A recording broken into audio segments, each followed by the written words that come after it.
Order now.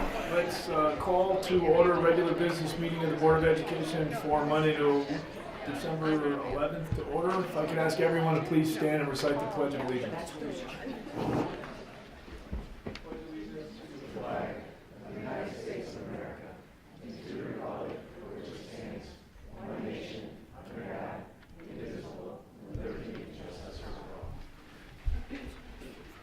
Okay, roll call please.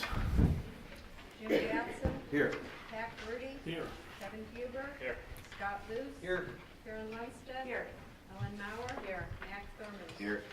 All right, we got everybody today. So our agenda tonight, we will open it up to public comment. We've got substantial student recognition, it looks like, which is great. We'll have updates from our student school board reps, superintendent's report, which includes good news, the LHS pool. We have a presentation on a later start time task force update. There's a donation acknowledgement and a summary of the 4 requests. Then we'll approve the consent vote agenda, which we reviewed earlier this evening.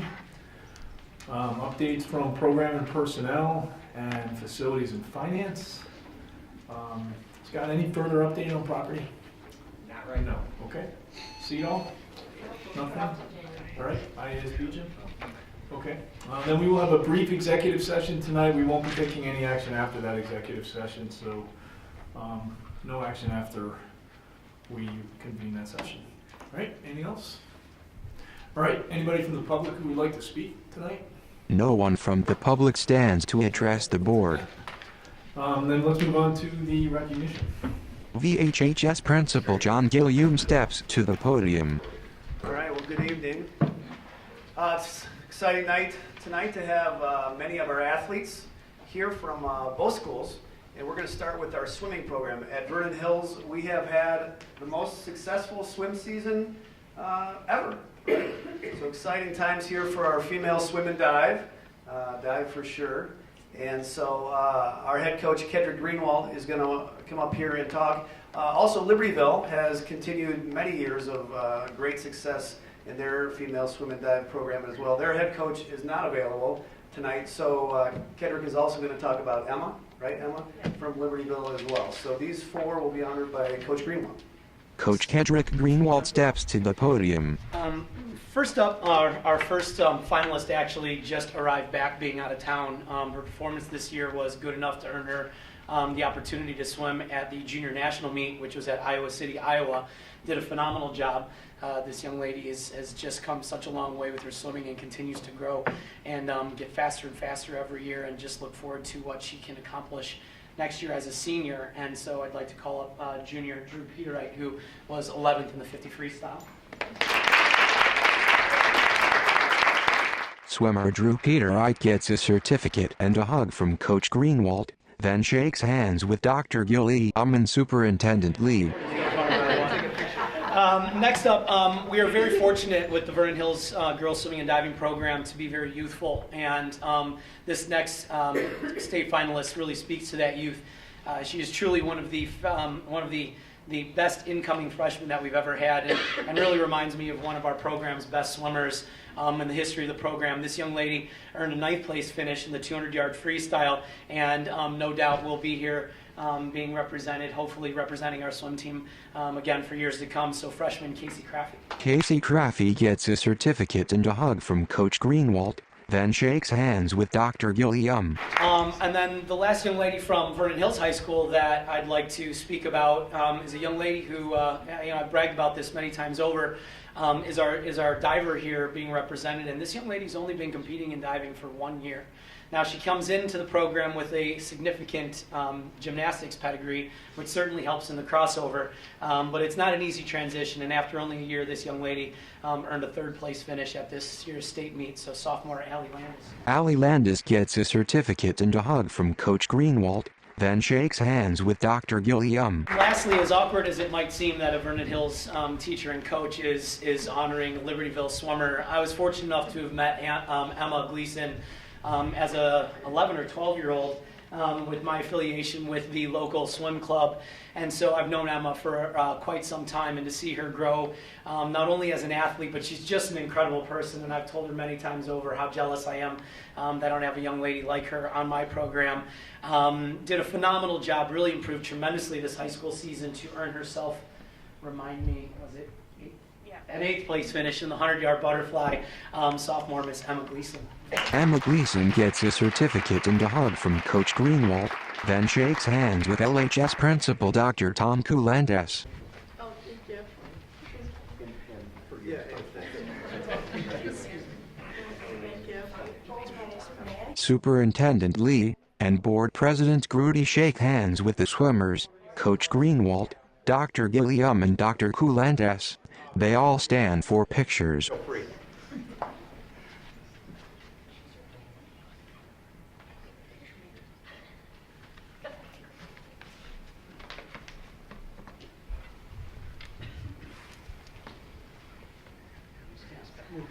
Okay, one more. Got a couple more. We're late. It's okay. Not in any hurry.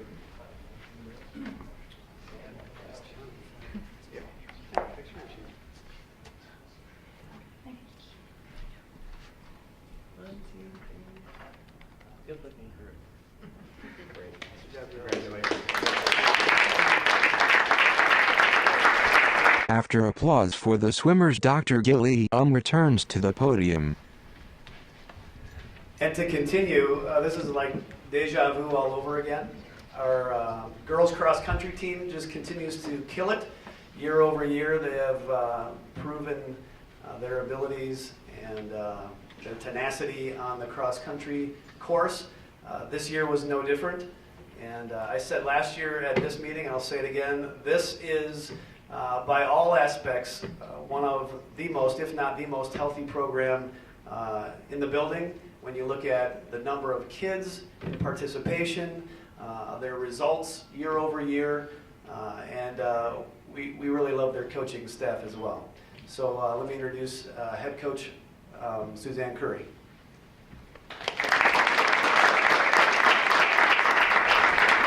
Coach Suzanne Curry steps to the podium and shakes Dr. Gilliam's hand.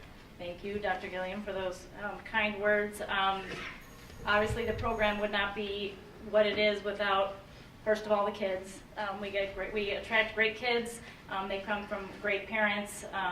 These guys know that I've said it a million times that I appreciate the group that they give us every year. I want to thank you guys for welcoming us and recognizing us again, because the work that these kids put in is tremendous. And to be here for the 3rd time in a row, 4 times in 5 years, several of these girls have their names on 3 of those trophies. So many of them are juniors this year, so we're going to be working our way out of there, but we're hoping that we're right back here next year with their names on maybe a bigger trophy next year. So I'll introduce them one at a time. First up, we have Lily Blaze. She's a sophomore. Lily Blaze gets a certificate and a hug from Coach Curry, then shakes hands with Dr. Gilliam. Caitlin Doler is a junior with her name on 3 trophies. Caitlin Doler gets a certificate and a hug from Coach Curry, then shakes hands with Dr. Gilliam. Hannah Ray is another junior. Anna Ray gets a certificate and a hug from Coach Curry, then shakes hands with Dr. Gilliam. Another junior, Ryan Schofield. Ryan Schofield gets a certificate and a hug from Coach Curry, then shakes hands with Dr. Gilliam. A sophomore, Carly Sear. Carly Sear gets a certificate and a hug from Coach Curry, then shakes hands with Dr. Gilliam. Another junior, Vivian Chai. Vivian Chai gets a certificate and a hug from Coach Curry, then shakes hands with Dr. Gilliam. Junior, Katie Wilkowski. Katie Wilkowski gets a certificate and a hug from Coach Curry, then shakes hands with Dr. Gilliam. Her sister, Leah Wilkowski, twin sister. Leah Wilkowski gets a certificate and a hug from Coach Curry, then shakes hands with Dr. Gilliam. And another junior, Ellie Zazek. Ellie Zazek gets a certificate and a hug from Coach Curry, then shakes hands with Dr. Gilliam. And a first-timer on the trophy, sophomore, Bryn Zimke. Bryn Zimke gets a certificate and a hug from Coach Curry, then shakes hands with Dr. Gilliam. Junior that couldn't be here tonight, Peyton Mikowski. And last, we have our only senior that we have to say goodbye to, and she's had an outstanding career. She just finished, she ran in 4 state meets, 3-time all-state athlete. This year she finished 11th in state. She's been an amazing part of our program, and she's led these guys throughout, and so we're looking for leadership from these guys to carry on, but we're going to miss her a ton, and that's Lauren Katz. Lauren Katz gets a certificate and a hug from Coach Curry, then shakes hands with Dr. Gilliam. And also, Assistant Coach Chris Wolf has done an amazing job.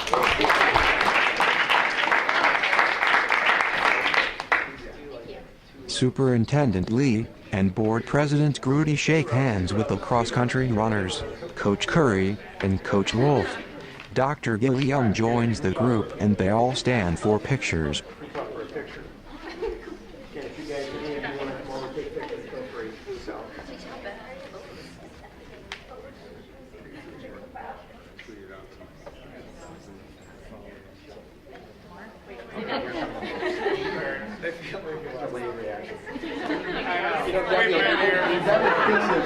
We'll just look at last year's.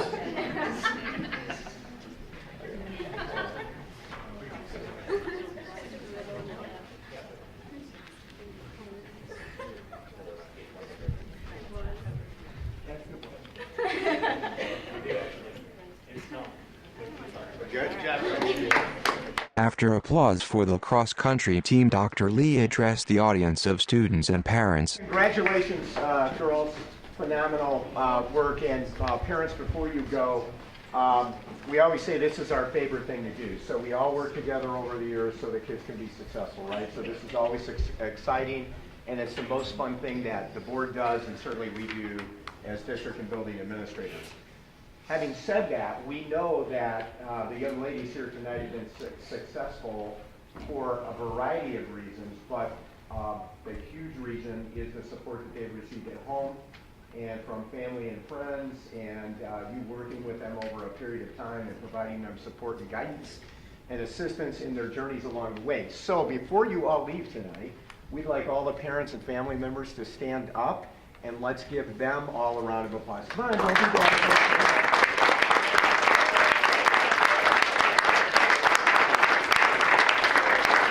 So we just want to say thanks to all of you. Now, with that done, you are more than welcome to stay for the rest of the board.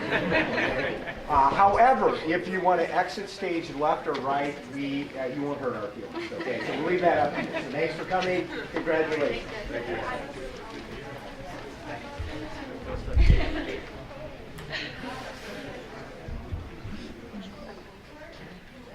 Dr. Lee retakes his seat at the board table as a bulk of the audience leaves. The meeting resumes with the student school board representatives, starting with Madison Kerber from Libertyville High School. Yeah. Ready to go? All right, next, what's going on in our 2 high schools? Okay. So first in athletics, both girls and boys basketball started up and they're having really great seasons. Their most recent win, they both won against Waukegan, and overall they're just doing a really great job. It's really exciting because basketball has like a huge fan base and stuff. And then also wrestling has started up and they're also having like a really great season, and I know they're excited because their like fan base, like just fan base is growing, so that's great too. Student board rep, our former student board rep, Emily Regan, won the Daughter of the American Revolution Award, and George Legan won the Son of the American Revolution Award. And that's for their like participation in so many extracurriculars and like demonstrating both leadership and service in all aspects of their lives. So that was a big honor for them, and we're really proud of them. Student writers were recognized. There were 3 of them. They had their writings published in the Illinois Association of Teachers of English, and that was really awesome to just see them recognized by the state. Last Wednesday we had the Wish Dinner, and that like culminated all the month and a half long planning we have done for Wish.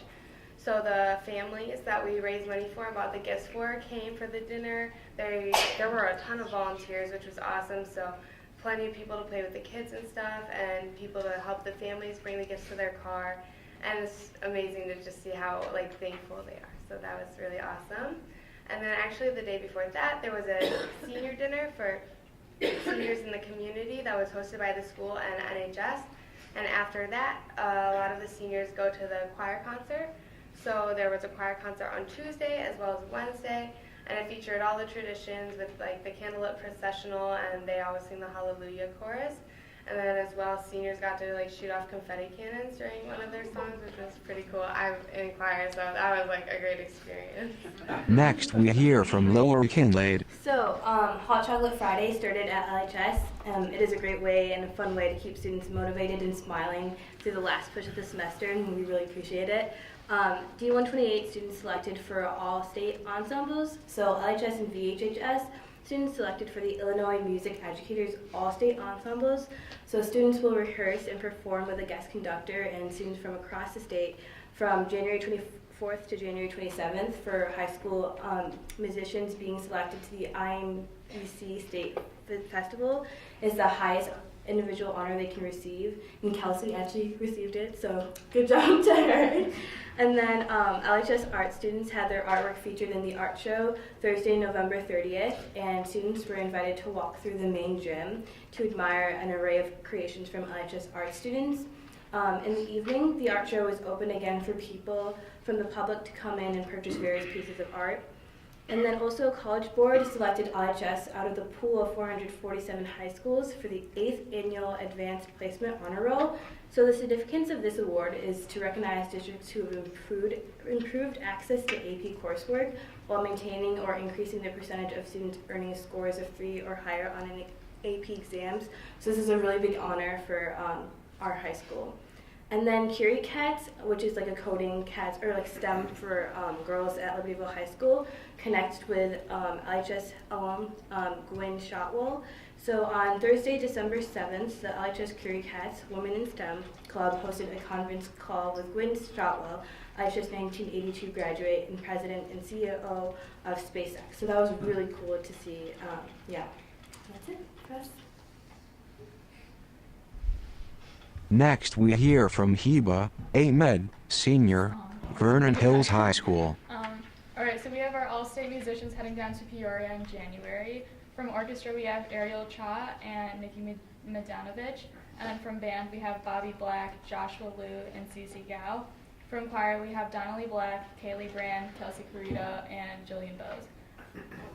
About 2 weeks ago, we had the Clothesline Project in our gym where students from all of our gym periods were invited to the main gym to witness the Clothesline Project that was introduced by a couple of its members. Basically, the Clothesline Project is created by survivors of domestic abuse all over the world, and it reminds people about the amount of violent statistics that often go ignored, and to educate the community that help is available. Sounds were echoed in the gym to represent instances of abuse as students read the shirts. Our screenwriters movie received about 200 people in attendance to watch this documentary on what experts have to say about appropriate technology use. And the variety show, we had senior Jordan Bunning, who won it with her stellar rendition of the Napoleon Dynamite. Our holiday music concert is this Thursday, featuring the Symphony Orchestra and choirs. There are 2 performances, one at 6 and one at 8 p.m. Our very own senior, Imo Parande, won the Congressional App Challenge with his mobile application called Go Green. And our new table chat initiative was very well received by students and staff a couple of weeks ago. Our first talk was about a later start time for school, and some feedback was that students didn't like the idea of, students liked the idea of sleeping later. Some students didn't want to get out of school too late, so they were worried about that, and they were also worried that shorter periods would result in more work at home. They were also concerned that after-school events would run really late, but we have more chats planned for the future on topics like homework loads, school spirit, school culture, and respect. We also have more teachers who are using problem-based learning initiatives that include presentation to authentic audiences. So for example, our government classes had the civic engagement fair, and our college preparatory writing class made school improvement presentations. So overall, students were really appreciative to have this opportunity to basically explore their opportunities to create change in their own communities.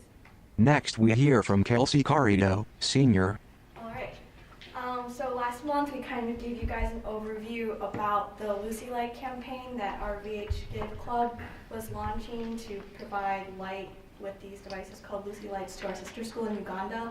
And we went above and beyond and exceeded our goals from classroom donations, staff donations, our variety show ticket sales, and our Change for Change class competition. We raised a total of $4,285.81, which allowed us to purchase a Lucy Light for every student, staff member, and woman in the literacy program at St. Jerome in Uganda.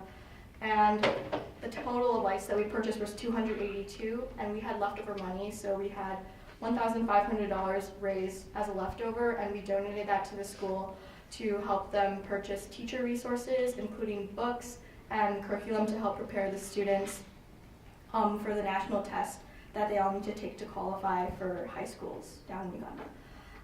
And then this Friday we actually have our next VH Give video with the theme of VH Respect Diversity.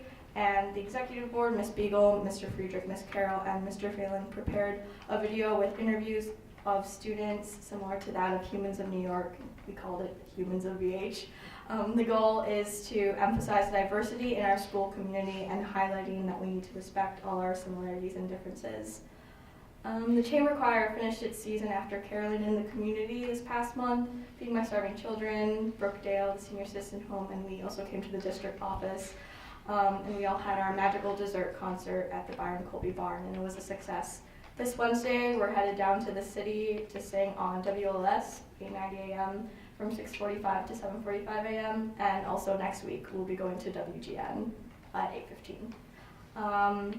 And then we celebrated 2 groups of outstanding people this month. 10 staff members received You Make a Difference, and they were nominated by their peers, chosen on the basis of going above and beyond, helping students and their families, supporting their colleagues, and upholding the values of our school.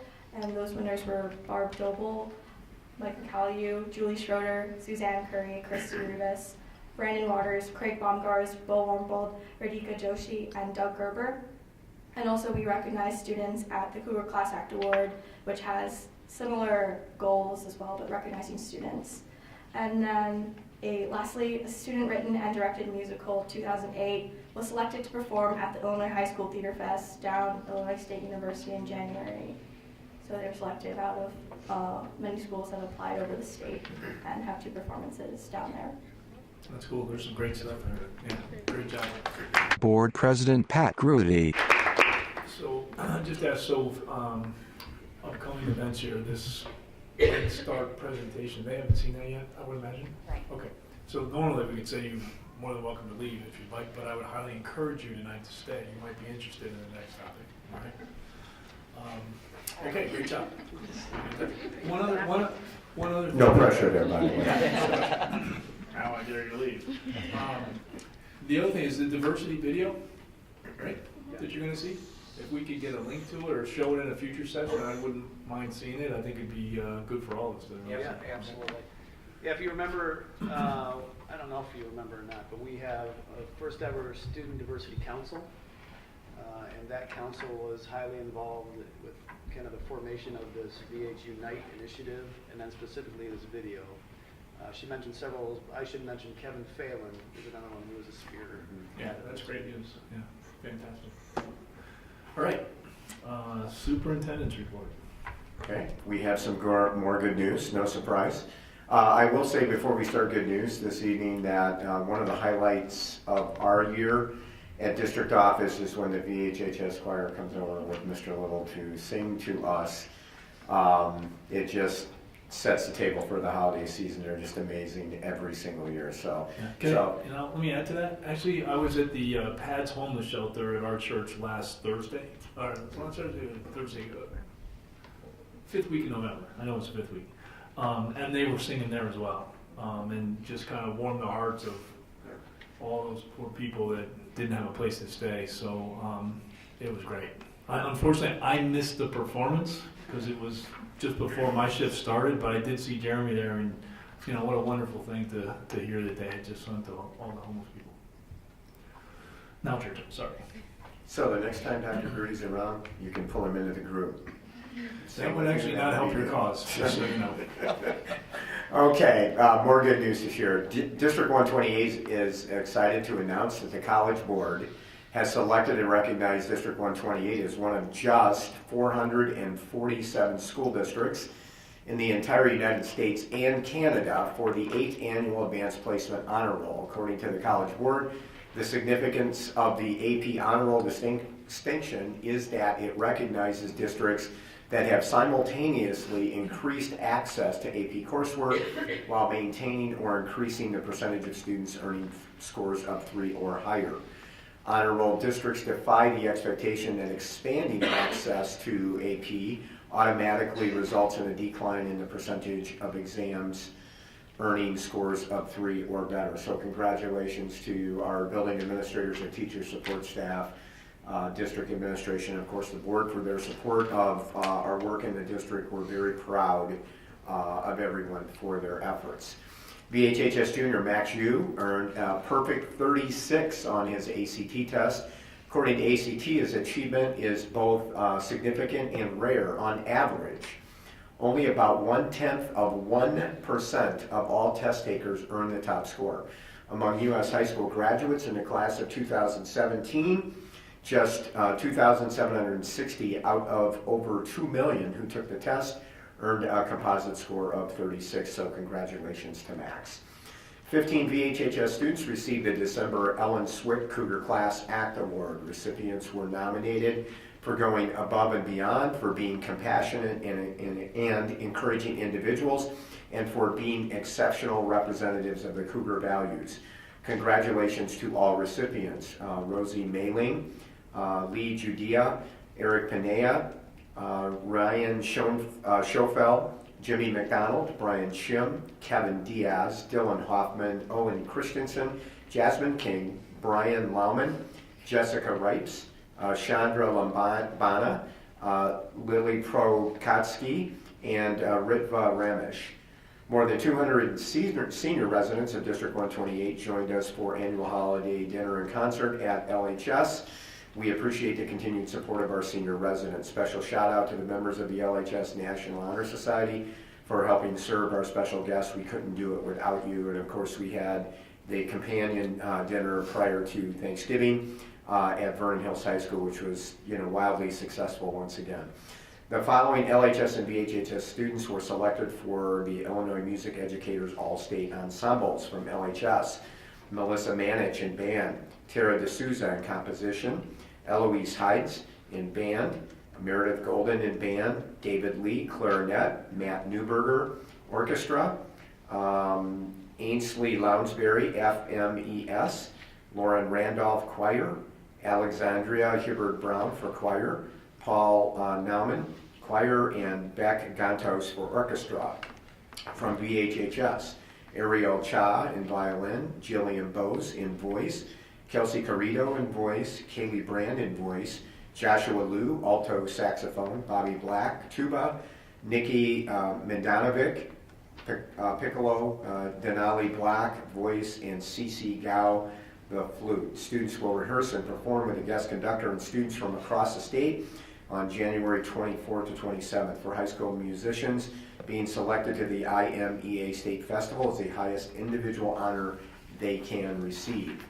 Congratulations to LHS students Liam Tucker and Nathan John, who earned perfect scores at the NSML Mathematics Contest on December 7th at Warren Township High School. The team scored second overall.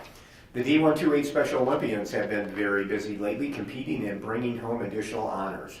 3 athletes competed in the Northern Bowling Sectional in Rockford. They battled hard and ended up with the following results. Anna Scholler finished with a silver. Nathan Ferrara finished in 4th, and Chris DeRose finished in 4th.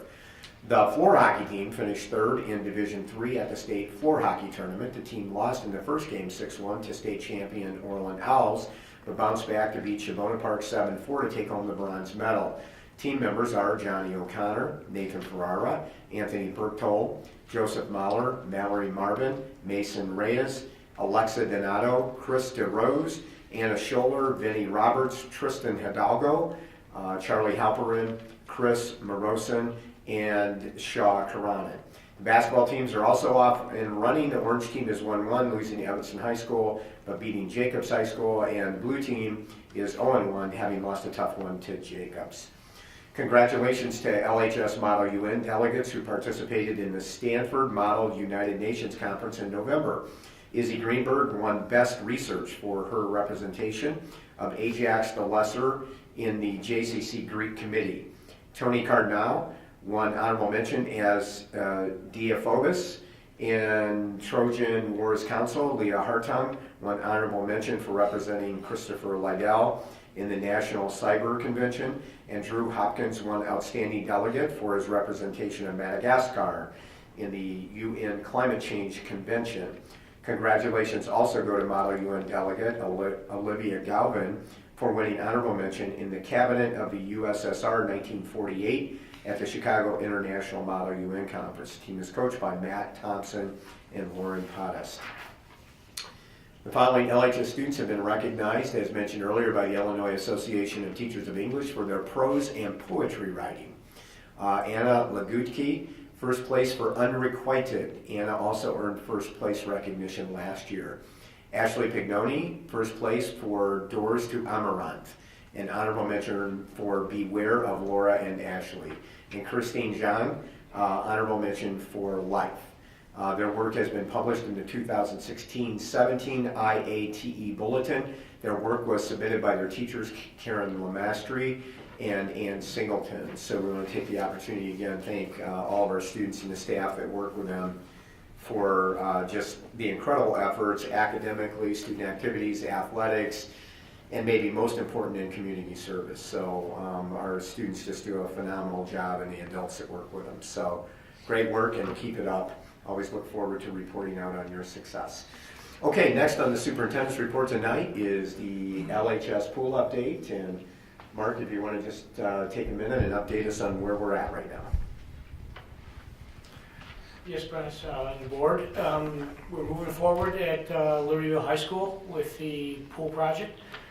We have several footings in, and foundation walls have gone up on the south side of where the building's going to be. We're progressing around, getting footings in, and sometime this week we will start piping for the pool vessel itself, and then start pouring concrete. What's the weather risk, Mark? The weather risk, we've got blankets for cold weather. So they've been covering the ground, keep frost out there, digging as we go along. So they're getting down to the ground, so not let the frost in the ground. So our biggest hurdle is snowfall. Once we get a lot of snow, it's removal of the snow from the site. It'll make it harder to work. Any other questions? Yeah, Mark, just a question. So, are we on budget still? Yes, at this time we are on budget. And are we still planning spring of 2019 time? Yes, we're still planning for spring of 2018. Thank you. Okay. Any other questions? Okay, great. Next on the superintendent's report tonight, as the board is aware, and I believe the community has become aware, that over the past 12 to 18 months, the district has been investigating the possibility of starting school later next year. And Rita has worked with an integrated group that has included administrators, teachers, parents, and students over the past few months, and we've done a couple of brief updates to the board, and Rita's going to do an update tonight and put some additional context to the work the group has done. Thanks, Brennan. So, as you know, when we reported in October, we provided background on the formation of the Later Start Time Task Force and the work that the task force explored related to student start and end time of the school day, as well as the other factors that impact a student's health and well-being. Our task force consisted of 35 members, one of whom is Madison, who's with us tonight. Those 35 members included 6 students, 6 parents, 13 educators representing classroom teachers, learning support team members, our health and wellness coordinators and activity directors, and 10 administrators from both Libertyville High School, Vernon Hills High School, and the district office. And we came together 4 times beginning in October, met October through November, to study the issue of starting the school day later. We reviewed research related to the impact of that later start time on student health and well-being, as well as academic achievement, and we studied various ways of implementing a later start time. So tonight we're ready to share with you the task force findings, and we understand that the findings of the task force represent just that these findings will be subject to collective bargaining and to your approval, but we wanted to provide you with a report that summarized our findings and recommended a specific start and end time for the school day, as well as the length of instructional periods. The committee thought that it was really important to recognize before sharing any recommended schedule that we really do recognize that there are a number of factors beyond the start time of the school day that impact a student's health and well-being. And we thought it was important as a task force to weigh in on those other factors and to share some recommendations related to them. So first, in terms of the context related to the start time, task force members were concerned about the balance in students' lives. And we thought it was important to acknowledge that if we push the start time back a little bit later, that in and of itself will not necessarily provide students with additional sleep time, the recommended 9+ hours that a student should have in order to perform well in high school. So our recommendations included the notion that everyone involved in supporting student decision making should be on the same page in terms of recommending balance when selecting schedules, when making decisions about participating in extracurricular activities. We've heard from so many colleges and universities that they are looking for depth in student performance and passion rather than a breadth of experience. It's not necessary for students to take every AP course that we offer, right? But to have some experience in advanced placement courses is beneficial.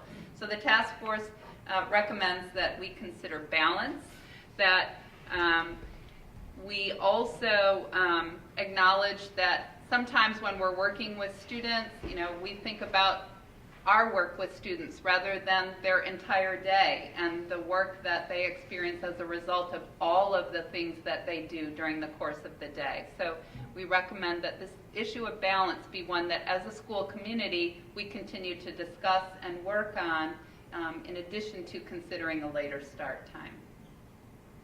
The second topic that we discussed was that when we reviewed research related to other districts that had implemented later start times, some of those districts developed guidelines for before and after school activities, the length of those activities, the number of sessions that are scheduled, and we recommend that this topic be explored along with the later start time.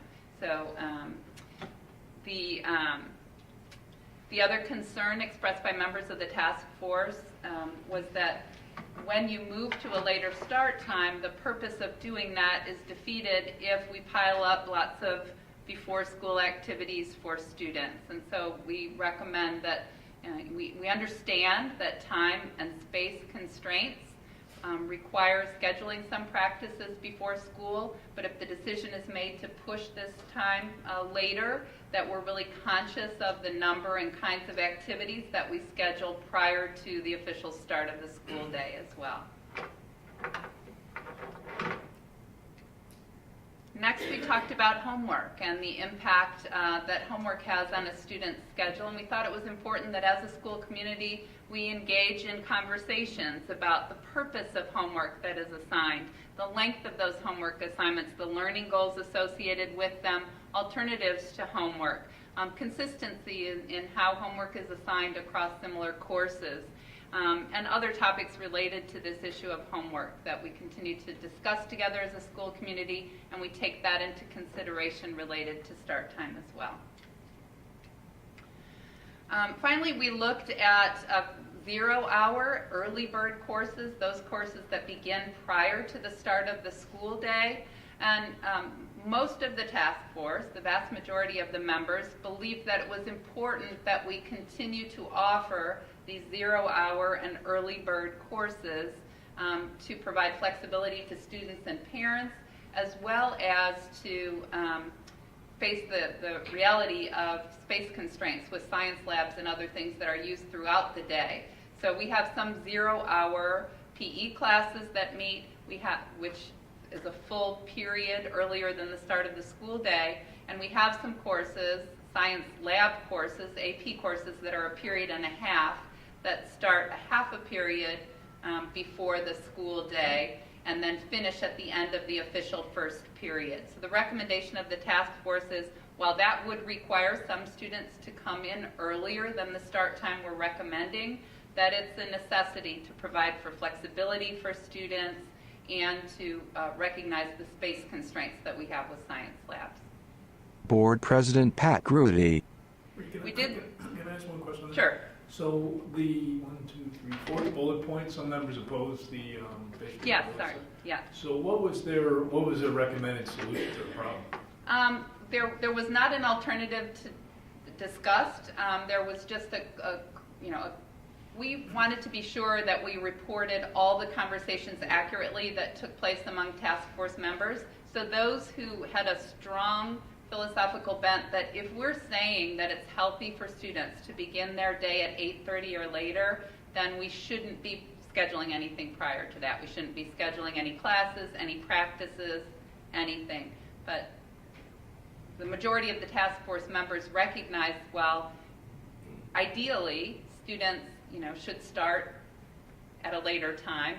That when you follow the research, when you look at recommendations of the research, that speaks to what is best for the majority of students. But in any research, there are outliers to that, right? And so for some students, having the opportunity to fit a course into their schedule because they're able to take their PE early, we recognize that it's the right of those students and parents to make those decisions. So those who opposed starting anything prior to our recommended start time recognized the constraints with space, but thought it was important to adhere to that belief that if this is good for all kids, we should make it true for all kids in every circumstance. And others said we have to be flexible with that. Board Member Lundstedt. Yeah.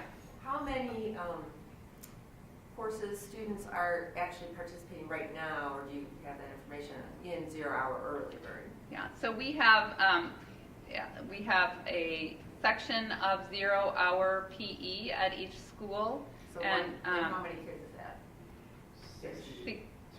two sections at Vernon Hills and one section at Libertyville. So approximately 60 students and 30 at Libertyville, and then we have the early bird labs that begin before the school day with 2 sections at Libertyville currently and 1 section at Vernon Hills currently. So that's like 60. 24 and 48. Okay. Yeah, So it's a pretty small number. Thank yeah, you. yeah. And again, that's because the task force talked a lot about the lab usage. The labs are booked throughout the school day, every period of the school day, and so in order to fit in the number of AP classes that we have, it's impossible to do that without starting them earlier. And is that a problem that goes away with more labs, or is that just the nature of the experiments? They gotta use 2 periods to do things? All area districts that I know offer a period and a half for their lab AP science classes, and that is because of the necessity of having a longer block of time to schedule the labs that are required for those AP courses. So that was where my question was going. So other districts that you benchmarked, looked at, do they also start earlier on their labs? The vast majority of classes or the whatever? vast majority of districts have a period and a half for their AP classes. Not all districts have an early bird offering. Many do, but there are those who can schedule all of their AP classes within their existing lab space and don't offer that. The other thing that does for students is provide a full lunch during the school day. And I know students who take the AP lab classes sometimes appreciate having that early bird schedule so that they have a break during their day where they have a full lunch period like other students do. Kelsey's nodding her head, yes? The other thing about the having a few PE offerings, and again, the number of students that we have out of 3,400 students percentage-wise is pretty small overall. If you have a student that takes band, for example, they can never, ever take an elective while they're in high school. So the early bird option allows them another period during the day to take an elective class that they might like to take, or even another academic class. Yeah, there are some things that we offer that are only offered in a specific period during the school day, and so when students have conflicts, they want to take two things that are offered in limited ways. That 0 hour offers flexibility to fit something into their schedule that they might not otherwise be able to. So the early labs today at LHS start at what time? 7:05. Half a period before the start of the day. So 7:05 today. Yes, but you'll see what we're recommending in the Now we're future. looking ahead, so- Yeah, we're getting there. I'm holding everyone in suspense to get to But the bottom line recommended. is that's happening today, so those early labs now also start earlier or later Yeah. in the day under your recommendation. This is a current practice that our recommendation pushes to that same half period before our later Everything start gets time. pushed out. Everything gets pushed out. We did have a really interesting and healthy discussion about, when we said that our recommendations don't work for every single student and we should provide flexibility. We had a lengthy conversation about ninth period and would that work for us? And we just thought at the present time, based on our research of who is taking 0 hour and early bird, that so many of those students are involved in after school activities that would prohibit them from being able to schedule a ninth period that occurred after our recommended end time. So while we talked about a ninth period option, we didn't see that as a viable replacement for or addition to 0 hour. So I want to make sure I understand. 0 hour, the only 0 hour classes are PE classes. Yeah. No, zero is advanced lab. Well, no. So early bird. Our No. terminology is a little off. I'm Right. using the term 0 hour for the full period Okay. prior to. Those are only PE. Yes, but I think at Vernon Hills, everything is referred to as. You're right. You're right. We have different terminology. What you're saying is correct. Of a whole period in front, those are only people. I can't take honors literature as a No. 0 hour class. Right. And so that was the recommendation of the task force as well, that, they were assuming that we would not begin to recommend a lot of additional 0 hour or early bird course offering. And herein lies my. Yeah, the right, follow-up. yes. Which we will not. We control that. Right. Yes. We do. in We- this area. Other than when parents and the community starts, because again, we're in a race to excellence in this district, and that's why we're stressed, many kids are stressed out.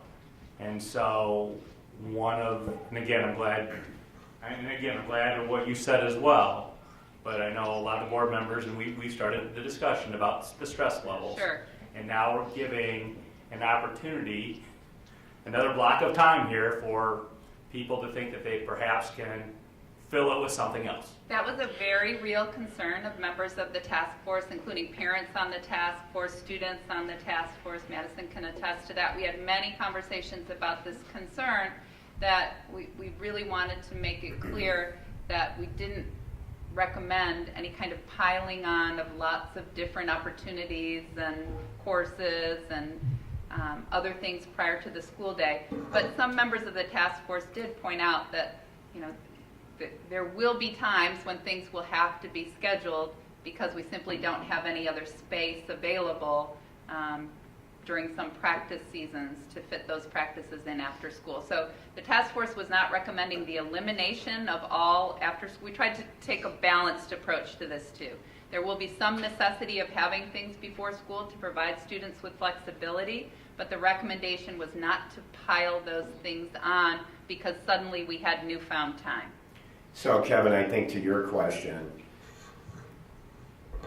and let me say this publicly on camera for all of us, on behalf of all of us, okay? I think the gist of your real question, and correct me if I'm wrong, is would there be some possibility to start offering, like a full curriculum in the morning? So English or a math class or some other class, now that we'll have some space in the morning.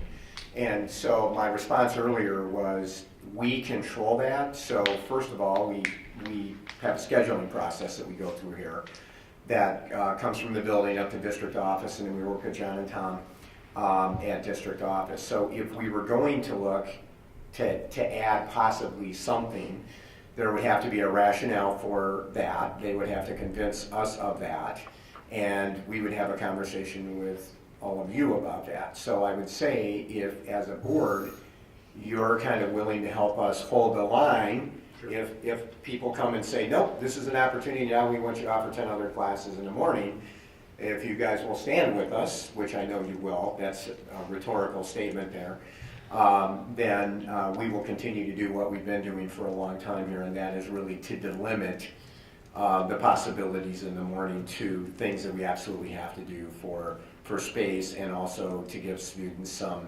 flexibility in their schedule. Worries creep. Yeah. Yeah. And We also don't have the money to just hire staff to stay up there and teach overloads for those periods. Well, and The we've parents are done- requesting them, that's a budgetary concern.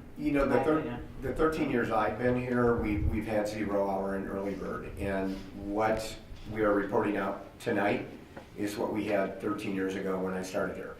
So there's been a good system of control and some understanding beyond this conversation, but it dovetails nicely into this conversation in terms of doing that. So we will do quality control on that. We take, obviously, our history demonstrates that we take that very seriously. But of course, there may always be members of the community who want us to offer another class or something in the morning. But that would certainly have to go through a pretty extensive review process for us to say we want to offer that class. Great, thank you. We thank you for your questions as well, because your questions really do reflect the very deep conversations that we had in the task force meetings. And they reflect the concerns of parents and others in the task force who really want to ensure this balance. In fact, when we started the task force, we said, there are things that the task force will not fully resolve and cannot do other than to make a recommendation regarding start and end time. And many task force members just felt like they couldn't move on until we put some of these things on paper related to the later start time as well. So we did that first, and then we finalized, now what is our recommended schedule? So that's why the recommended schedule appears near the end of the presentation, and here it is. So the vast majority of the task force members had a strong sentiment about pushing the start day as late as possible without ending the school day so late as to impact after-school activities in a negative way. And after reviewing several suggested schedules, the task force recommends a schedule with a school start time of 8:45, 45-minute class periods, and an end time of 3:25. One of the class periods is extended 5 minutes, second period, because we're starting a little bit later, so lunches will start a little bit earlier. So 5 minutes on second period for announcements, as we presently do. We looked at announcements, we looked at passing periods, what can we do to kind of squeeze more time out of a later start time schedule. Again, based on our study, based on deep conversations, the strong sentiment in the room was to go as late as possible while still affording the opportunity for after-school activities to not, students to not have to leave 8th period classes to get to events, things to not start too late at the end of the school day. So in doing that, we're recommending that every school day begins at the same time, Monday through Friday, and those 45-minute class periods result in a 45-minute average class time per week rather than the 48-minute average that we presently have with our late start Wednesday. What do we have on the other 4 days? Pardon me? We currently have 50-minute class We're going periods. for the From majority of 50 the time, though, we're having a 50-minute, not a, okay.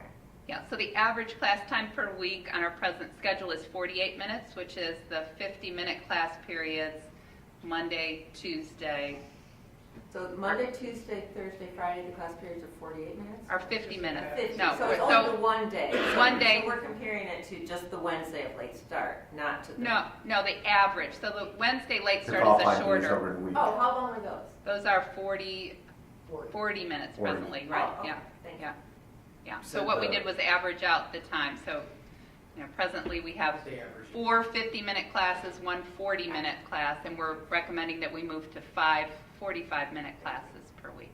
You said the vast majority approved of A.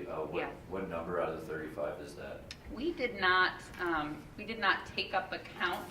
We had a few people who said that they would prefer to present an alternative, and the task force agreed that it was a good idea to present an alternative. We also had, we didn't have all 35 members weighing in on every decision. So we had conversations. Your report represents those conversations, but we did not tally with any kind of vote the feelings of the membership. So when we completed our work, we agreed that we would share this recommended schedule, we would share the alternative schedule, and this report that you're reviewing was shared with all task members for their approval before we shared it with you. In Rio, I think we could take that one step further. The district leadership team has also reviewed this. And this is our recommended schedule after looking at the work that the group did, because it pushes us later, 15 minutes later than the other schedule. It still makes it workable at the end of the day for the travel that we have to do, particularly in athletics and other after-school activities. So, What about Wednesday? What about late start Wednesday? Do they still have that? our recommendation is to start every day at The same. 8:45. All 5 days, right? All 5 days at 8:45. So we are in ongoing conversations. The task force did not discuss the nature of the teacher workday. That is left for our collective bargaining conversations. And so we have recommendations to continue collaboration time in PLCs. We're not talking about eliminating PLCs, but we have not worked out through our collaborative bargaining the exact nature of which days of the week will be PLC and how those days will be structured. Sorry, Prentice, you're... Well, I mean, just let me reinforce that point. The actual teacher workday and what that works like within the day is a collective bargaining issue. And we are negotiating the contract this year, and that will be one of the things that we will be talking about. And we really can't say much more about that publicly without attempting to bargain the contract in public, which we can't do. So what that day looks like, will be forthcoming as part of that discussion with the teachers union, and that will be a good, healthy, vibrant, professional discussion, and as it always is, but it will incorporate our current professional development for PLC, and we're hoping several other things that will be good for students. And as far as the task force members go, this was not within our purview to determine that. We certainly had conversations about the desirability of the classroom teachers in the room as well as the administrators in the room, the value and desirability of continuing teacher collaboration time. So as Prentice said, those are questions that we did not attempt to answer, although we did have conversations about values related to teacher collaboration. I'm guessing you also didn't really look at transportation issues in terms of getting, I know in the past we talked about how we couldn't change the start time because we shared the bus service with the later starting elementary district. We didn't do that through the task force, but But we have we had did. those conversations and we've administratively. confirmed that with the bus company, yes. Yes, we no longer, it's been several years since we shared buses. The other thing this will do is both schools will follow the same schedule. So right now we are on a staggered schedule where Libertyville starts first and Vernon Hills goes second, and that is a leftover from years ago when we did share the buses with our 2 elementary districts, and they had to make looping runs and then come back and, you know, get the high school kids or come back and get the elementary kids. Do you happen to know when all the feeder districts, like on top of your head, when they actually begin and when they're done? I've had conversations with them. Highland, I work with a group of the curriculum directors or assistants at the Sender schools, and Highland already has a later start time. I think it's 8:45. Yeah, something. And actually, District 73 and some of the other districts have begun some conversations about middle school start times, perhaps moving later. The elementaries start a little bit earlier as well. But they are aware that we're having this conversation, and they're supportive of the conversation. And Rita, other than the fact that it's 15 minutes earlier, or really what this question is, was that the real detractor from Schedule B? Because I kind of look at it, I know it's only 3 minutes, but it's almost like having 11 fewer class periods per year, per subject. Yeah. Which so there were teachers seems a lot worse than 3 minutes when I add it all up. Right. So we talked about this at the task force as well. And many of the educators, classroom teachers on the task force spoke for themselves and also talked to colleagues outside of the meetings and reported back about that, did some informal polling and discussion. There were several people in the room who, as teachers, myself included, had transitioned for a time from a 50-minute period to a 45-minute period. And the responses of those teachers were that we find ways to make efficiencies, right? We've moved recently from having Chromebooks on carts to every student having their Chromebook. So the distribution of Chromebooks at the beginning of the period and putting them back on the carts at the end, you know, could take these 3 minutes perhaps that we're talking about, right? So well, probably technology in general. Yep. Yeah, just kind of speeds up your access to materials. How quickly everybody, you know. You're not printing materials. We looked at research related to instructional time, and most often any studies that talk about the impact on student achievement are comparing what they call regular schedules to block schedules, and they lump together anywhere from 45 to 55-minute periods in their study of regular schedules, and they found no difference that can be documented that, you know, one or the other has a more positive impact on student achievement. So there isn't much out there to suggest that the loss of a couple of minutes is going to have a profound impact on student achievement. There were concerns, and we heard our school board reps, and maybe we'll ask them too, about, you know, worries about if we have 5 fewer minutes per class, does that mean that we'll have more work to do at home? I heard you say that that was one of the table talk conversations. Members of the task force expressed that as well, and that was one of our talking points, again, about this balance issue. Make up those 5 minutes with efficiencies rather than with any kind of additional, you know, now you have 5 extra minutes to do X, Y, or Z at home. So I just want to be clear in understanding that what the scientific and task force consensus is that starting 15 minutes later will outweigh, those health benefits associated with that will outweigh 16 minutes of less instructional time per day. So the task force is recommending the 8:45 start time versus an 8:30 start time. And yes, the preference, they expressed a strong preference to move from, especially at Vernon Hills, a start time that's already at 7:55, to recognize a difference for students and their ability to have a little bit more sleep at home. That the earlier you push it, if we're starting at 8:30, you know, what time are students actually getting to the bus? And when you look at the research, most of them say students, you know, should be sleeping until 8:30. Some recommendations say, you know, students shouldn't be starting till 10. We certainly didn't go to that extreme, but the strong preference was that if students were to get a little bit more sleep at night or in the morning, that pushing the start time to 8:45, like some area districts do, that would result in the greatest benefit.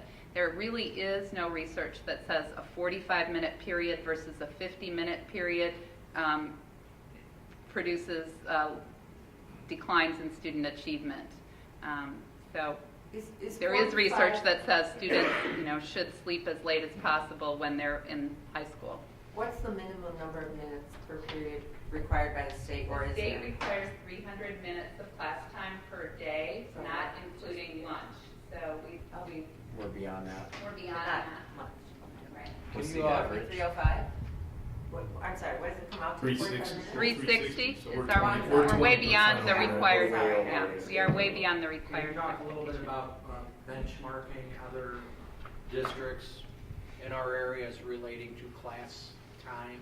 Yeah, I think the district that I know of that starts at 8:45 and has the shortest instructional class period that we've studied is New Trier. They have 40-minute class periods, and they start at 8:45 at one of their campuses. At HP. And at Highland Park, there were 42-minute class periods. So, yeah. I So can't many help high-achieving I can't help districts myself have here. periods less than Can 50 Can I just minutes. ask for clarification? So when you said that the state requires a certain number, not including lunch? It requires 300 minutes of instructional time.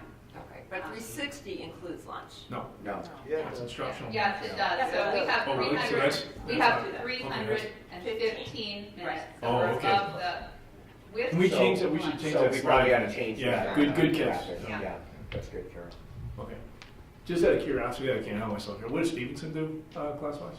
Their class periods are 40, I think they're either 45 or 47. I'm Okay. not sure. All right. One And of the then, two. Again, They- just to summarize especially for people on tape, I mean, the plan is to cover the same material in the 45-minute class, right? At least for the year. If you cover 12 chapters of calculus this year, you're going to cover the same 12 chapters of calculus next year. I was an AP US teacher when I moved from a 50-minute period. There was a construction project at the school I was teaching at, and we went from 50-minute periods to 45-minute periods for a year. And it required some adjustments, but just anecdotally, my students performed as well on the AP exam in May that year that we had 45-minute periods, and overall the entire district's AP scores were not impacted by that move from 45-minute to 50-minute periods. And again, I think that's what the research suggests. So my only request would be that we consider, after we've done this the first year or so, let's get some feedback. And how are the teachers doing? Are they able to get the material in? Is it going as smoothly as we said? Blah blah. Right. And And again, I'm sure you're planning to do that anyway. This is a recommendation of the task force. This is not, Yeah, it's not a final that, decision. right, that, what we ultimately end up with in terms of minutes per period and the structure of the day is going to be something that we work out in processes beyond the task force recommendation as well. Boy, it sounds like Congress, doesn't it? Now we're going to negotiate. So Rita, before you move on, so this is interesting on a by-day basis, and you kind of said what New Trier does and everywhere else does. What's the total number of days the kids are in school? Because again, we have to look at the magnitude over a period of a year, not, if New Trier kids go 190 at 45 minutes, and we go... We actually have greater number of school days than is required by school code, and that is not the practice in other area districts. So years before I started, Prentice can speak to this, the negotiations resulted in our teacher contract including a greater number of school days than is required by school code. So we have more instructional days than most districts do. Yeah, and again, correct. Yeah, and we've talked a little bit about that. I guess my only concern is if we ask for what does this look like against some benchmarks, which we did hear the word benchmark. I think it's very important that we have the total number of instruction days in that benchmark as well, because I think the concern comes into, if you look at the totality of it, 16 minutes or however many minutes a day doesn't sound like a lot, but over 180 days, it comes up to 50 hours or 60 hours of less instruction time. And again, the studies you said tell the story.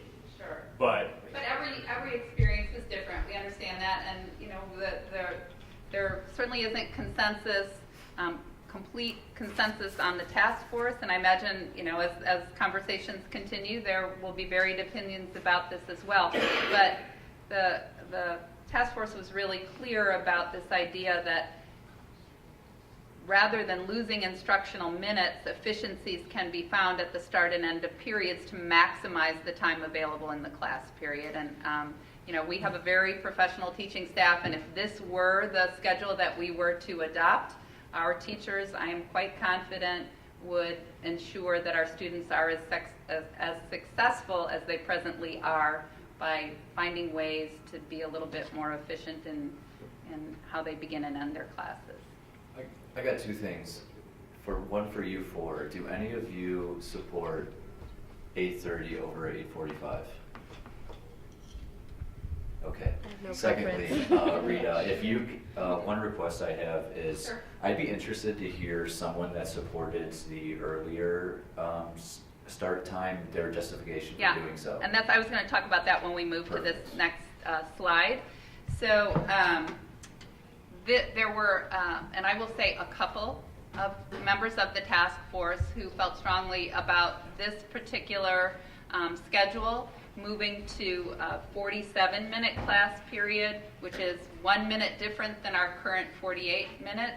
And for them, the primary concern was less change in instructional time. I said the vast majority were concerned about starting as late as we could to provide students with the requisite sleep time.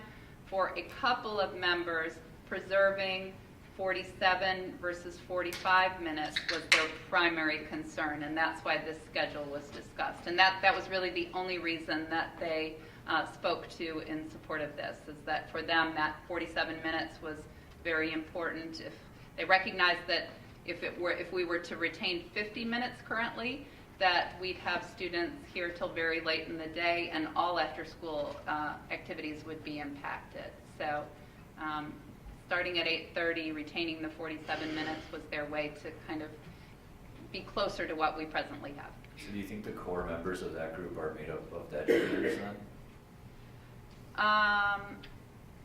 Most of the educators in the room supported the first schedule that we discussed. And several of the educators in the room, and again, when we put out the call for task force members, it went out to our entire staff. It was open to everyone. The assumption was that we would get members who wanted to keep things just the way they were, and maybe we'd get some members who liked this idea of a later start time. But very quickly, consensus developed that everyone on the task force was in favor of moving the start time to later. So, we could have had task force members who chose to join because they support the issue, but when you put out an open call for committee work, you hope that you find educators and others to join because they have differing opinions. So we did our best to make sure that we had all opinions represented on the task force. And just real quick, the passing period right now is 5 minutes. Yes, 5 minutes. Same as Same everything. amount. There was conversation about could we limit that to 4 minutes, and it was just deemed impossible, especially by the kids and the students on the task force who said, we just can't make it, it's a struggle already. Four Corners in Libertyville, 5 minutes is barely enough. I'm sure you guys will concur that, or LHS. We also looked at, do we get rid of the 5-minute announcements that are attached to one period? And there was a strong sentiment for keeping that. It's a way to keep the community informed, and students appreciate the information they get during those announcements. And so we really did have deep conversations about everything that we're recommending to you tonight. And again, this represents the findings of this group of 35 people. And so we'll do work beyond this to see where we end up. So just a couple things for me. Number one, really appreciate the work that you and everybody who put into this.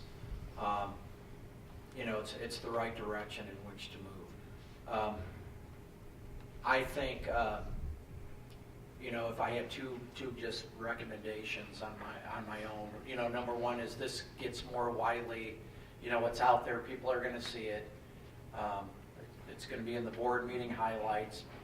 I see we have our 2 school newspapers that are covering this today because, you guys aren't even going to experience this. You're like graduating, Rachel. So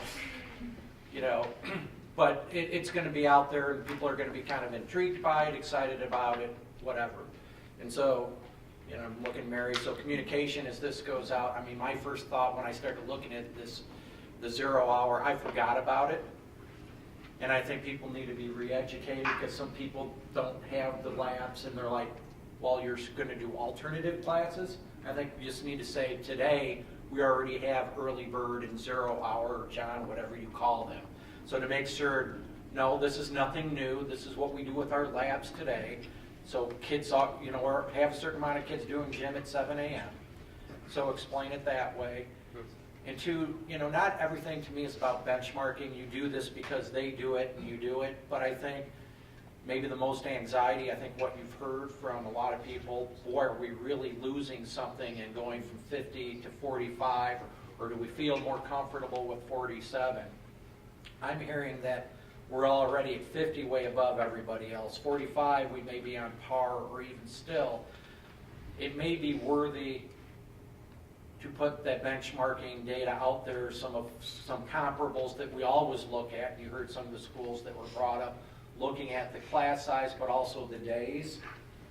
Just so, hey, we're not doing something that's way wacky out there. Other people have done this, and they're very successful institutions and so forth, just so people have that idea that this isn't way off the reservation of what is being recommended. Sure, and those are the schedules that the task force reviewed. We did not. Just bring might be them worth, to I know as a school board member, when we get questions, I would like someone to say, oh my gosh, say, well, hey, here's what they benchmarked against, and you'll be surprised these other folks, we're still way ahead of the game if that's the case. But I think that would be helpful. When you talk about Nutrier being at 40, Nutrier has kind of historically been the benchmark. Yeah. Stevenson more recently, over the last quarter century, has really been there. But when you look at those 2 times and then what they're doing at Highland Park Deerfield are 2 phenomenal high schools. So to your point, I think that's really important. But I do want to interject something again. The length of the time periods is a contractual issue. Okay, so at the end of the day, that has to go through a negotiation process. So we don't have the ability. Their task was to make a recommendation. Then the length of the periods and the workday are part of the negotiations with the teachers union. So we just have to keep that in mind as we go through the process. Now, everything that we've talked about tonight has been great discussion, and it's very important for us to consider as we have the opportunity to go in and have that conversation with the union about what the day looks like. Absolutely. So. And we need to make that point as well too, Scott. I mean, with everyone, that this is a recommendation, but there are, substantive pieces of this that are subject to collective bargaining that we will have to have a conversation with the union about and work together with them to make a final decision, I guess you might say. We concluded the task force with that. We started and concluded it with the understanding that as a task force, we had the authority to make a recommendation. We didn't have the authority to ensure its implementation, that would go beyond us. To your point, there's pieces of that need to come together for any of this to get finalized. Yeah. But all the things that we've talked about tonight are germane and they're important, including benchmarking, in terms of looking at, which the group has done some of it, and you've heard a little bit about that. But just to take the next step with that and formalize it a little bit more is not a problem. Because at the end of the day, we would want to share that information as part of any final, decision. Could you either, as we mentioned on the instructional minutes per day, either say that includes lunch or take out lunch? Yeah, we need to take out lunch. Yeah, we can do that, yeah.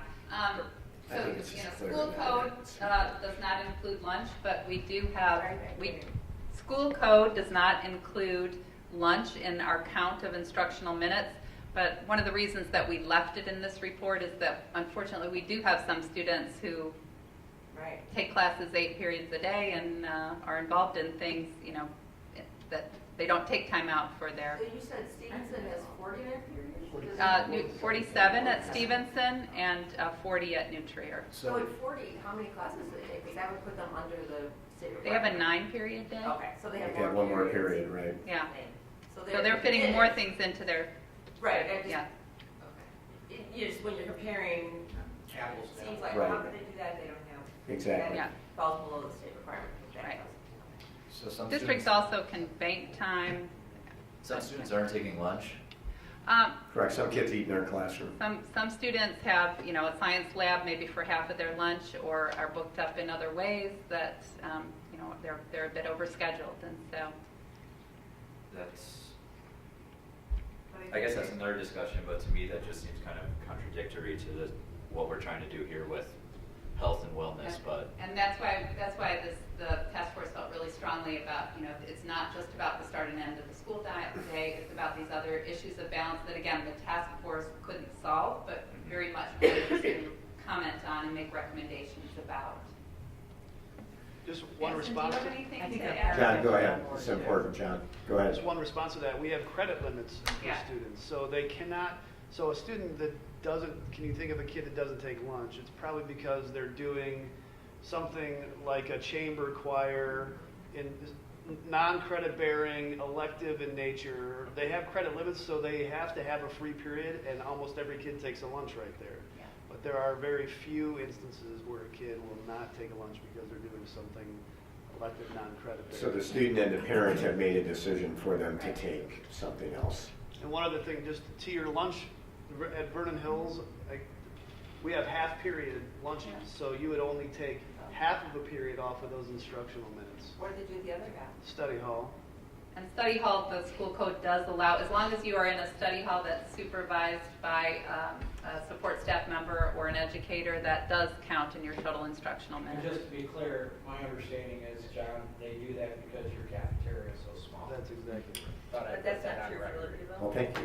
That's a good lead into a January discussion that we're going to have Wait a about space and I Vernon Hills. Sounds will good, say, Scott. I will say that in this discussion of balance as well, we had a lot of conversations about what works for one student doesn't necessarily work for every student, and that we are very good at recognizing and understanding the whole child and working with individual students to help them achieve their goals and their family goals while recommending this balance. So I think we do a really good job, and our recommendation was just that we continue that we have these conversations, we make recommendations, but ultimately, in many ways, we support that flexibility and decision-making for students and their parents in our communities. It also sounds like, just looking at the numbers, what you quoted on the people going to early bird or zero period, I mean, Limited. it sounds like 95% roughly of the students we have are within the normal school hours, so they would start, I mean, no matter what we do, there's always somebody in the fringes, right? So I wouldn't want to get overly concerned that we're pushing them that hard if it's that 5%, because, you know, they're going to do what they're going to do. So, Rita, first of all, thank you for your facilitation and leadership with the group. You, as well as some others, but there always has to be somebody that 35 people on that task facilitates the force, right? process, and you're always very humble, so we appreciate your work with a very broad, diverse group of stakeholders in the district. You all have done phenomenal work. Great thought, looking at research. You've taken us beyond the schedule to look, again, to keep that conversation about balance alive. And our goal, hopefully at the end, we'll be able to be in a position through our recommendation administratively, our conversation with the teachers union, to be able to implement a later start schedule in 2018-19. So we're hoping That was the hope. that's And task force members asked me to put that, make sure that was part of the Right. presentation as well. So, We're done. Yeah, that's a good job. thank you. Great job. okay. Any last questions for Rita? I'm sorry, I kind of closed this off without asking you that. Okay. All right. Great. Thank you, Rita. Excellent. Okay. We have one donation acknowledgement tonight, and this is for Bart Spigner, who lives in Vernon Hills. We want to acknowledge receipt of a generous donation on October 20, 2017 of the following items to Vernon Hills High School for their use by students and staff who are involved in the production of the annual yearbook. First, Canon number 40D EOS camera body. One Canon 50mm 1.4 EF/VSM lens. That sounds pretty impressive to me. One Sigma 18-2000mm 3.5 to 6.3 lens, 4 memory cards, rechargeable batteries, charge in cases, and 5 light stands, extension cords, light shields, bulbs, cases, and containers. So a pretty extensive donation to Vernon Hills High School. So we want to thank Ms. Spigner for that.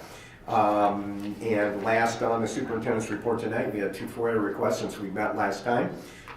We had first request we received on 11/8/2017 from Salima Griffin from Sheet Metal Works in Arlington Heights. They requested HVAC contractor for the LHS Aquatic Center project located at 708 West Park Avenue in Libertyville, which is the address of the high school. Follow-up responsibility on this request was Dan, and response date was 12/6/17, and the deadline was 12/7/17. The second request was from John Lampinen, Senior, VP/Editor Paddock Publications. He requested annual written request for notice of meetings covering the calendar year 2017 or 2018, and of course that is accessible on the website. Follow-up responsibility was Denise, and our response deadline was 12/13, and we responded on 12/7. So those are our 2 requests for this month. And Pat, with that, the superintendent's report is concluded. All right, good job, thank you. All right, next, the consent vote agenda is listed. We reviewed it earlier this evening. If I could ask for a motion to approve the consent vote agenda as listed. Just one question. I think this may be in there, and it's just regarding one of the bills we paid Dan Gilbane. You want to, I think it's like in the 400,000. Yeah, could you just briefly go over what that was for? Yeah, it'll be one of many bills to come from Gilbane because they're managing the project. So the relationship with Gilbane is to be construction manager at risk. So they actually hold all the contracts. So the board approves them and then they assign them over to Gilbane. And so Gilbane then collects all the money and pays all the trades. So what you'll see is you'll probably see every month a bill for Gilbane, but that doesn't mean that's just Gilbane's fee or anything. That's really for the trade. So out of the $430-ish thousand that's there, you're talking 400,000, almost nearly 400,000 of that is going to be in the trade. So about 360 is the actual trades, and then there's other fees associated with that are going to be related to Gilbane. So the vast majority of those bills you're going to see are from the trades, and then the bigger part of the trades is going to be for Berger Excavating for a lot of the digging that you're going to see in the tree removal and the site development. So great, thank you. Very helpful. Good question, Ken. All right, is there a motion to approve the consent vote agenda? Vice President Jim Batson. Move to approve the consent vote agenda as presented. Is there a second? Second. Any discussion? If not, roll call, please. Batson. Aye. Rudy. Aye. Huber. Aye. Luce. Aye. Lundstedt. Aye. Mauer. Aye. Thurman. Aye. All right, motion carries. Program and personnel, Chairperson Mauer. Okay, we have policies to go over for a first reading, 10 of them. All right, first policy 2260, uniform grievance procedure. This simply adds breastfeeding accommodations for students to the list of rights that are guaranteed by our state and federal government. We have policy 415, identity protection. There are provisions in there regarding requirements of the Identity Protection Act, and those were added to the policy for clarification purposes. The policy 4170, safety. That policy was revised to more thoroughly detail compliance and reporting requirements of the Safety Drill Act. So although we do the required drills, this spells it out a little bit better. Policy 5290, employment termination and suspensions. That policy was updated to include language about the steps that the district takes when it receives a recommendation from DCF regarding an employee. And I just want to put in that typically when this happens, DCF, the district's usually taken all of the steps first and then DCF comes along. I've not, in my experience, had it be the other way around, but just wanted to add that in there. Policy 6150, home and hospital instruction. That policy is updated to reflect that physician's assistants and advanced practice nurses may also provide written permission for home or hospital instruction. That adds it to the list of physicians and other approved providers. Policy 715, student and family privacy rights. That policy takes away the use of the term ward, and it's updated to include the student's parents and guardians' ability to inspect surveys or evaluations upon requests. We have policy 720, harassment of students prohibited. That is updated with new names and new titles. So we have non-discrimination coordinators and we have complaint managers. That policy was updated due to the Illinois School Code that requires school personnel to be available for help with a bully or to make a report about bullying and have that be made known to school personnel and parents. Policy 770, attendance and truancy.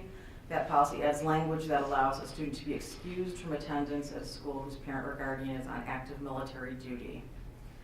Policy 7180, prevention of and response to bullying, intimidation, and harassment. Again, that policy is updated to reflect the same language changes that we talked about in harassment of students prohibited. So non-discrimination coordinators, complaint managers, change of names. And finally, policy 7305, student athlete concussions and head injuries. Again, that adds language to have advanced practice registered nurses and physician's assistants also being able to provide written excuses in addition to physicians and other approved providers. Questions? Anything? All right, so we're looking for a motion to, no, we're just first reading, sorry. We don't need a motion for that. Okay, so then that concludes the report unless anybody wants to further discuss. All right, thank you. Facilities and Finance, Chairperson Batson. Thank you, Dr. Grudy. We have one item here for action item, resolution to designate preparation of tentative budget for FY 2019. It's upon us already. Superintendent Lee. And Jim, I would just note for the record, and Dan can comment on this, that we're just acknowledging that we always start in the middle of the year in terms of doing the budget. And so this just acknowledges that rather than doing it in March or April or May, as we have officially before. Pat Grudy. What is our assumption for the state budget or the budget for next year? Is it status quo at the state level, or with all the stuff that's going on? Or no, for our budget, what is our assumption relating to the state budget and everything that's going on in Springfield? I'm assuming it's status quo. Well, I mean, this year. 18 or 19? This is next year's budget. Well, they'll have to vote on that budget. Yeah, there is no budget, but I mean, there's no budget for FY the next year. Yeah, my working assumption would just kind of start from basically what we're getting this year, which is what we're getting last year based on the new evidence-based funding model. And I'm not really going to assume more money from the state. No, I'm not assuming more. I'm worried more about less. We'll take a look. We might actually have a bump this year because of. I mean, I'm thinking of the freeze property taxes and things like that. So that would be dependent on what comes down in the spring session with an election a year away from April. Yeah. So but there's no forecasting on that right now. Yeah. Okay. So where we're going to head. So when they get down there, we're going to have a better idea of where the political agenda, if anything, is going to happen. The alternative could happen, and that means it's an election year, so nothing gets done.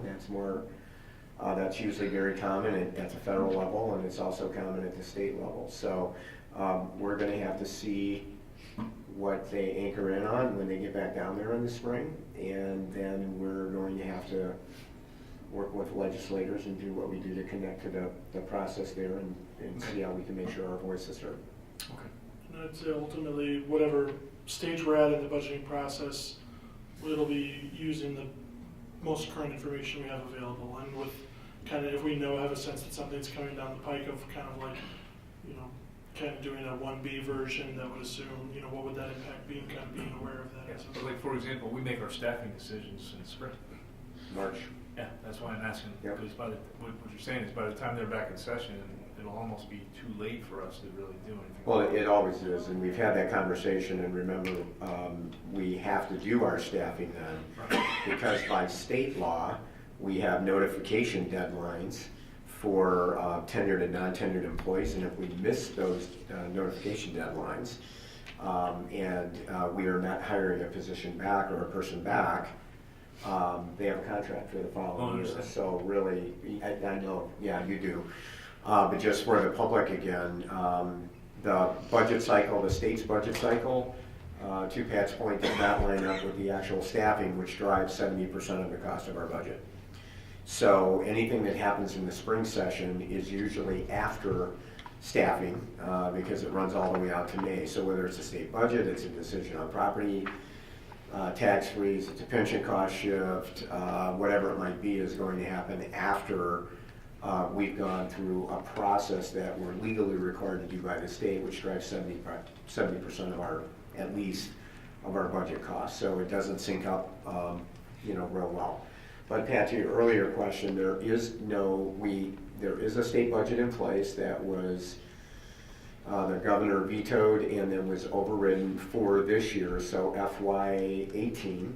There is no state budget for FY19. That will have to be debated and decided in the spring session with the heat of a political campaign approaching us. So it should be an interesting spring in Springfield, I think.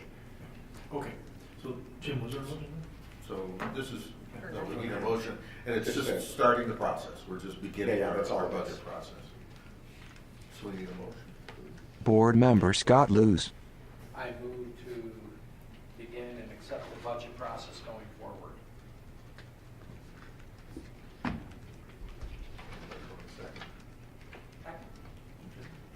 Any further questions or comments? Dan, is that what you need to go forward? Is that the resolution you need? Yep. You're looking for? Okay. Okay. Hearing no questions, roll call please. Grudy. Aye. Hubert. Aye. Luce. Aye. Lundstedt. Aye. Mauer. Aye. Thurman. Aye. Batson. Aye. Okay. And that concludes facilities. Okay. Okay, thank you. No property, no CETO, no ISB, so that's it. Can I have a motion to convene an executive session on topic employment of an employee, 5 ILCS 120/2C1? Second. Any discussion? Not roll call, please. Hubert. Aye. Luce. Aye. Lundstedt. Aye. Mauer. Aye. Thurman. Aye. Batson. Aye. Grudy. Aye. All right, motion carries. Thanks. Good night, everybody.